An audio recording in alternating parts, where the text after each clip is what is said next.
सनातन धर्म में धनतेरस का त्योहार हर साल दीपावली से पहले मनाया जाता है। पर ज्यादातर लोगों को बस इतना ही पता होता है कि इस दिन नए वस्त्र, बर्तन या आभूषण खरीदे जाते हैं। पर इन सभी बातों का क्या महत्व है? क्यों मनाते हैं धनतेरस का त्योहार? इसका बहुत कम लोगों को ज्ञान होता है। तो चलिए इस वीडियो के माध्यम से जानते हैं धनतेरस क्या है और क्यों मनाया जाता है ये पर्व। नमस्कार दोस्तों, मैं हूं प्रज्ञा और चलिए बात करते हैं धनतेरस के त्योहार की। धनतेरस शब्द बना है धन और तेरस से। जहां धन का अर्थ तो हम सभी जानते हैं, तेरस का अर्थ होता है 13, यानी हर साल हिंदू कैलेंडर के अनुसार कृष्ण पक्ष की 13वीं चंद्र दिवस पर पड़ने वाले त्योहार को धनतेरस कहते हैं। इस साल धनतेरस का त्योहार 2 नवंबर को पड़ रहा है, यानी दिवाली के पर्व से सिर्फ 2 दिन पहले।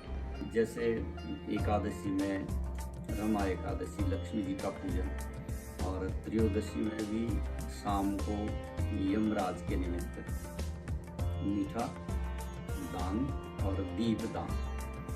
दीप अंधेरे को दूर करता और मिष्ठान हेल्थ को अच्छा बनाता है, इसीलिए अपने जीवन में सदैव मधुरता बनी रहे, इसलिए यमराज को दीप दान और मिष्ठान दान दिया जाता है संध्या काल में।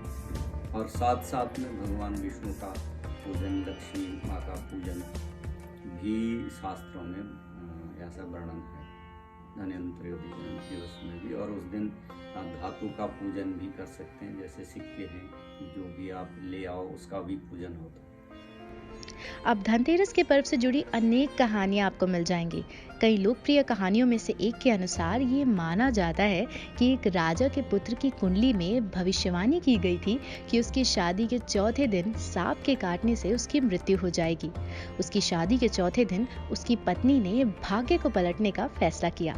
उसने सुनिश्चित किया कि उसका पति सोए नहीं और वह उसे जगाए रखने के लिए कहानियां सुनाती रही।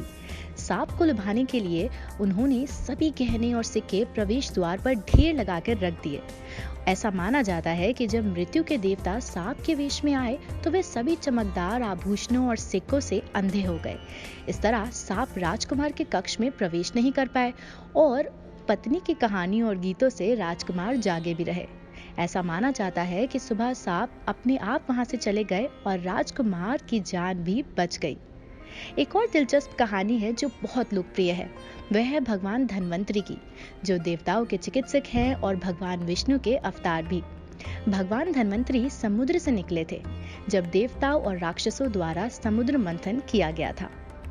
भगवान धन्वंतरि भी सागर से ही प्रकट हुए, समुद्र से अमृत का कलश लेकर के। उसी अमृत कलश से इस सारे संसार में औषधि के रूप में हमारे आयुर्वेद जो शास्त्र है वो तभी से प्रचलित हुआ।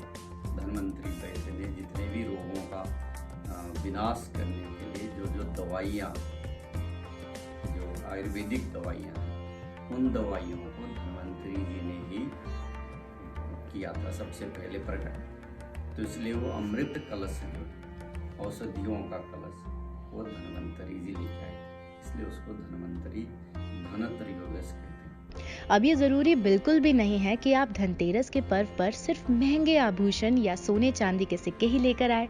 अगर मन में श्रद्धा है तो भी आप इस पर्व को मना सकते हैं। भगवान कहते हैं अपनी श्रद्धा से, अपनी शक्ति और सामर्थ्य के अनुसार मुझे कोई पत्र चढ़ाए, पुष्प चढ़ाए, जल चढ़ाए तो भी मैं प्रसन्न हूँ।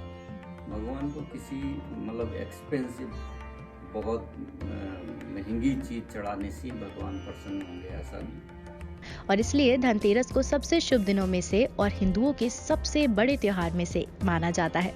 लोग रात में मृत्यु के देवता भगवान यमराज की पूजा भी करते हैं और आशीर्वाद लेने के लिए प्रार्थना भी करते हैं। दिवाली से ठीक पहले लोग अपने घरों को साफ करते हैं और बुरी शक्तियों और नकारात्मक ऊर्जा को दूर रखने के लिए रोशनी और दियों से सजाते भी हैं। मैं आशा करती हूँ कि आप सभी को इस वीडियो के माध्यम से धनतेरस के पर्व के बारे में पता चला होगा। आप सभी को VNN की तरफ से धनतेरस और दिवाली की हार्दिक शुभकामनाएं। धन्यवाद।